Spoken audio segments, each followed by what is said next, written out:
नमस्कार। हमारे विशेष समाचार बुलेटिन में आपका हार्दिक स्वागत है। आज हम देश के करोड़ों पेंशन भोगियों के जीवन को प्रभावित करने वाले कई महत्वपूर्ण घटनाक्रमों पर विस्तार से चर्चा करेंगे। एक तरफ जहां पेंशनधारक अपनी जायज मांगों के लिए सड़कों पर उतर आए हैं, वहीं दूसरी तरफ सरकार के गलियारों में भविष्य की पेंशन नीतियों को लेकर महत्वपूर्ण विचार विमर्श चल रहा है। आज हम आपको इन सभी घटनाओं की गहराई में ले चलेंगे ताकि आप समझ सकें कि इनका आपके जीवन पर क्या प्रभाव पड़ सकता है। तो बने रहिए हमारे साथ इस विस्तृत और महत्वपूर्ण कवरेज में। EPS 95 पेंशन धारकों का महा आंदोलन। सबसे पहले बात करते हैं उस बड़े आंदोलन की जिसका केंद्र इस समय हमारी राष्ट्रीय राजधानी दिल्ली का ऐतिहासिक जंतर मंतर बना हुआ है। पिछले कुछ दिनों से यहां EPS 95 के पेंशन धारकों का सैलाब उमड़ पड़ा है। ये कोई साधारण विरोध प्रदर्शन नहीं है, बल्कि अपने हक और सम्मान की लड़ाई का एक और सशक्त अध्याय है। इस आंदोलन का नेतृत्व EPS 95 राष्ट्रीय संघर्ष समिति कर रही है, जिसके ऊर्जावान अध्यक्ष कमांडर अशोक रावत जी हैं। उनके दृढ़ संकल्प और कुशल मार्गदर्शन में यह आंदोलन एक नई शक्ति के साथ आगे बढ़ रहा है। पिछले 4 और 5 अगस्त को हजारों की संख्या में पेंशनधारक देश के कोने कोने से दिल्ली पहुंचे।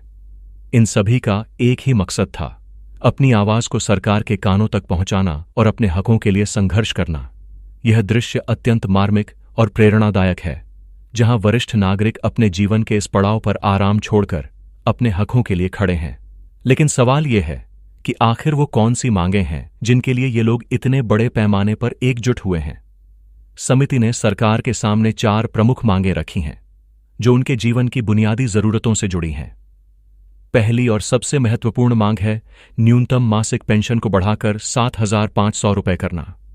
आज के समय में जब महंगाई आसमान छू रही है, मौजूदा पेंशन राशि से जीवनयापन करना लगभग असंभव है। 7,500 रुपये की मांग कोई अनुचित मांग नहीं है, बल्कि एक सम्मानजनक और गरिमापूर्ण जीवन जीने के अधिकार की मांग है। यह राशि उन्हें दैनिक खर्चों को पूरा करने और अपनी जरूरतों को पूरा करने में सक्षम बनाएगी।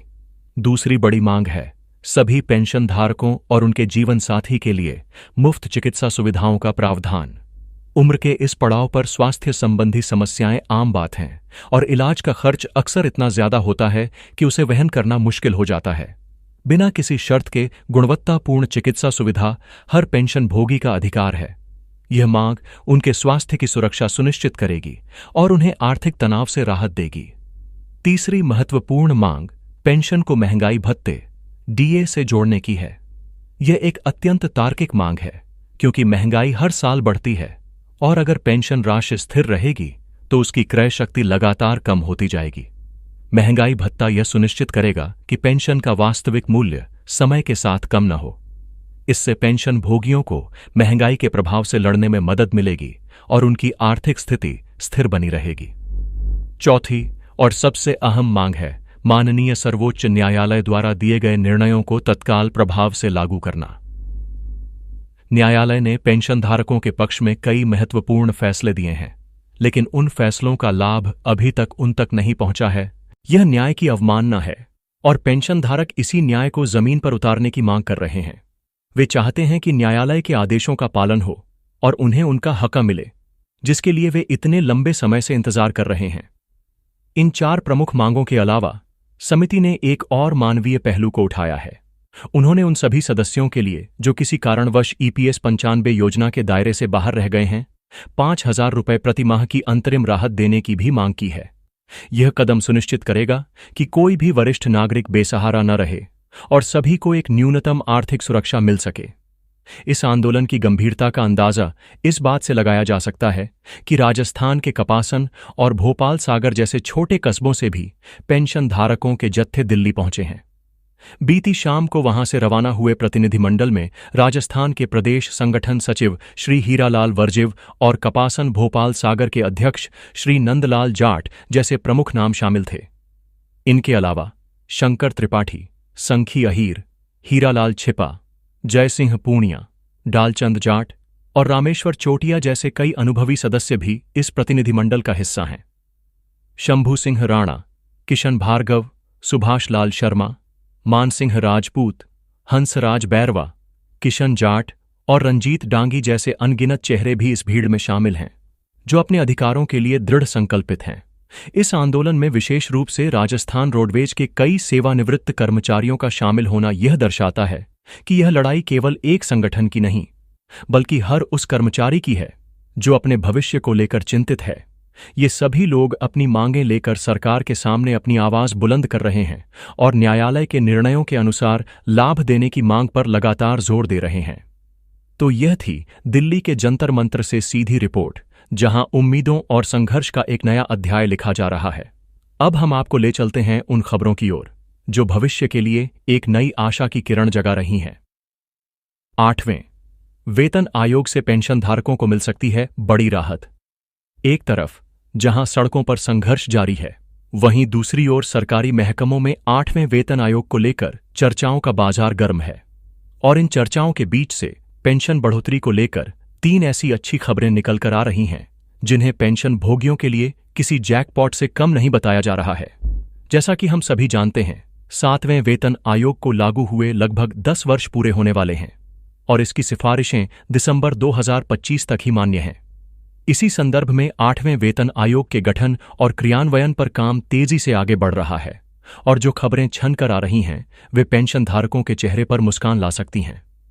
पहली और सबसे बड़ी खुशखबरी यह है कि 8वें वेतन आयोग की सिफारिशें लागू होने के बाद पेंशन भोगियों की पेंशन में 30 से 34% की भारी वृद्धि देखने को मिल सकती है। जी हां, यह एक अभूतपूर्व उछाल होगा जो पेंशन धारकों की वित्तीय स्थिति में एक बड़ा सकारात्मक बदलाव लाएगा। यह वृद्धि उन्हें महंगाई से लड़ने और एक बेहतर जीवन स्तर बनाए रखने में सक्षम बनाएगी। अब आप सोच रहे होंगे कि यह वृद्धि कैसे होगी। इसका जवाब छिपा है फिटमेंट फैक्टर में। पेंशन का निर्धारण सेवानिवृत्ति के समय के मूल वेतन और उस पर लागू होने वाले फिटमेंट फैक्टर के आधार पर होता है। 7वें वेतन आयोग में यह फिटमेंट फैक्टर 2.57 गुना था। अब उम्मीद जताई जा रही है कि 8वें वेतन आयोग में इसे बढ़ाकर 2.80 गुना या फिर 3 गुना तक किया जा सकता है। अगर फिटमेंट फैक्टर में यह वृद्धि होती है तो पेंशन में एक अच्छी खासी बढ़ोतरी होना लगभग तय है। यह गणना का वह आधार है जो आपकी पेंशन को सीधे तौर पर प्रभावित करेगा और इसमें प्रस्तावित वृद्धि एक बहुत बड़ा सकारात्मक संकेत है। दूसरी बड़ी खुशखबरी कम्यूटेड पेंशन के नियमों में संभावित बदलावों से जुड़ी है। केंद्र सरकार के कर्मचारियों को सेवानिवृत्त होने पर अपनी मासिक पेंशन का एक हिस्सा एकमुश्त राशि के रूप में लेने का विकल्प मिलता है, जिसे पेंशन का कम्यूटेशन कहा जाता है। वर्तमान में इस कम्यूट की गई राशि की कटौती 15 वर्षों तक मासिक पेंशन से होती है। लंबे समय से यह मांग की जा रही है कि इस अवधि को 15 वर्ष से घटाकर 12 वर्ष कर दिया जाए। अगर 8वें वेतन आयोग में यह मांग मान ली जाती है तो यह सेवानिवृत्त कर्मचारियों के लिए एक बहुत बड़ी राहत होगी। इसका सीधा सा मतलब यह होगा कि उनकी पूरी पेंशन बिना किसी कटौती के 3 साल पहले ही बहाल हो जाएगी, जिससे उनके हाथ में अधिक मासिक राशि आएगी। इसके अलावा यह भी उम्मीद की जा रही है कि सेवानिवृत्त होने पर कर्मचारियों को अपनी मासिक पेंशन का हिस्सा एकमुश्त लेने के लिए और भी बेहतर विकल्प दिए जा सकते हैं। और तीसरी अच्छी खबर महंगाई भत्ते डीए के मर्जर से संबंधित है। 8वें वेतन आयोग में जब नई पेंशन तय होगी तो उस समय तक के महंगाई भत्ते को मूल पेंशन में ही जोड़ दिया जाएगा। इसे डीए का मर्जर कहते हैं।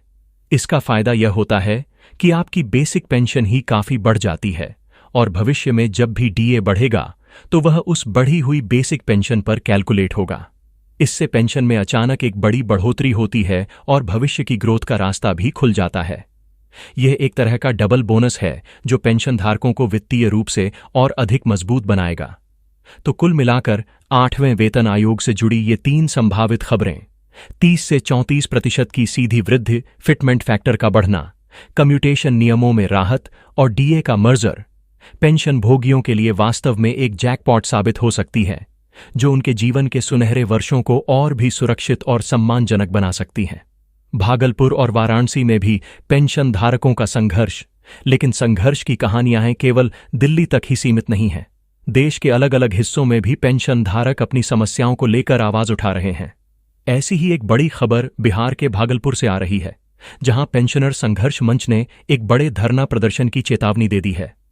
भागलपुर में तिलका मांझी भागलपुर विश्वविद्यालय टीएमबीयू के पेंशनधारकों की समस्याओं का अंबार लगा हुआ है और प्रशासन के सुस्त रवैये से परेशान होकर पेंशनर्स संघर्ष मंच ने अब आंदोलन की राह पकड़ ली है। मंच ने विश्वविद्यालय प्रशासन को एक स्पष्ट अल्टीमेटम दिया है। उन्होंने कहा है कि यदि 17 अगस्त तक पेंशनधारकों की सभी लंबित समस्याओं का समाधान नहीं किया गया तो वे चुप नहीं बैठेंगे। मंच ने चेतावनी दी है कि इसके बाद 18 अगस्त से लेकर 22 अगस्त तक विश्वविद्यालय मुख्यालय पर एक अखंड धरना दिया जाएगा। यह एक बड़ी चेतावनी है जो दर्शाती है कि पेंशनधारकों का धैर्य अब जवाब दे रहा है। मंच के सह संयोजक श्री अमरेंद्र झा ने सोशल मीडिया पर एक ऑडियो जारी कर इस आंदोलन की पूरी रूपरेखा की जानकारी दी है। इसी बीच एक ऐसा मामला भी सामने आया है जो व्यवस्था में व्याप्त भ्रष्टाचार की ओर इशारा करता है। एक ऑडियो सोशल मीडिया पर तेजी से वायरल हो रहा है जिसमें कथित तौर पर टीएमबीयू की पेंशन शाखा में कार्यरत एक सेवानिवृत्त एसओ द्वारा पेंशनर्स की फाइल को क्लियर करने के बदले में 10% कमीशन की मांग की जा रही है। यह एक अत्यंत गंभीर आरोप है। हालांकि हम इस वायरल ऑडियो की प्रामाणिकता की पुष्टि नहीं करते हैं, लेकिन अगर इन दावों में जरा भी सच्चाई है तो यह बेहद शर्मनाक और निंदनीय है। यह दिखाता है कि कैसे कुछ भ्रष्ट तत्व उन लोगों को भी परेशान करने से नहीं चूकते जिन्होंने अपना पूरा जीवन संस्था की सेवा में लगा दिया। यह मामला भी पेंशनधारकों के गुस्से को और भड़का रहा है। और अब अंत में रुख करते हैं आध्यात्मिक नगरी वाराणसी का। वाराणसी ब्यूरो से अमर उजाला की एक बहुत ही महत्वपूर्ण रिपोर्ट सामने आई है जिसमें बताया गया है कि पेंशनर्स की समस्याओं को लेकर एक बहुत ही अहम और विस्तृत चर्चा का आयोजन किया गया। इस बैठक में पेंशनभोगियों को जमीनी स्तर पर आने वाली कठिनाइयों पर गहनता से विचार विमर्श किया गया। चर्चा के मुख्य बिंदु थे पेंशन भुगतान में होने वाली देरी, जीवन प्रमाण पत्र जमा करने में आने वाली तकनीकी दिक्कतें और स्थानीय स्तर पर एक प्रभावी शिकायत निवारण प्रणाली की कमी। इस बैठक में इस बात पर जोर दिया गया कि पेंशन केवल एक वित्तीय लाभ नहीं बल्कि वरिष्ठ नागरिकों का सम्मान है और इसे समय पर और बिना किसी परेशानी के उन तक पहुंचाना प्रशासन की जिम्मेदारी है। वाराणसी में हुई यह चर्चा इस बात का संकेत है कि अब छोटे शहरों में भी पेंशनधारक अपनी समस्याओं को लेकर संगठित हो रहे हैं और समाधान के लिए सक्रिय रूप से प्रयास कर रहे हैं। निष्कर्ष तो कुल मिलाकर आज का दिन पेंशनधारकों के लिए एक्शन, उम्मीदों और चेतावनियों से भरा रहा। दिल्ली के जंतर मंतर पर अधिकारों की गूंज, 8वें वेतन आयोग से बंधी भविष्य की उम्मीदें और भागलपुर से लेकर वाराणसी तक संघर्ष की प्रतिध्वनि, यह सब मिलकर एक ही तस्वीर बनाते हैं। यह तस्वीर है देश के उन वरिष्ठ नागरिकों की जिन्होंने अपनी पूरी जिंदगी राष्ट्र निर्माण में समर्पित कर दी और अब वे अपने जीवन के अंतिम पड़ाव में केवल सम्मान और अपना अधिकार मांग रहे हैं। यह देखना महत्वपूर्ण होगा कि सरकार और प्रशासन इन आवाजों को कितनी गंभीरता से सुनते हैं और कब तक इन जायज मांगों को पूरा किया जाता है। आज के इस विशेष समाचार बुलेटिन में बस इतना ही। देश और दुनिया की अन्य महत्वपूर्ण खबरों के लिए आप हमारे साथ जुड़े रहिए। हमें दीजिए इजाजत। नमस्कार।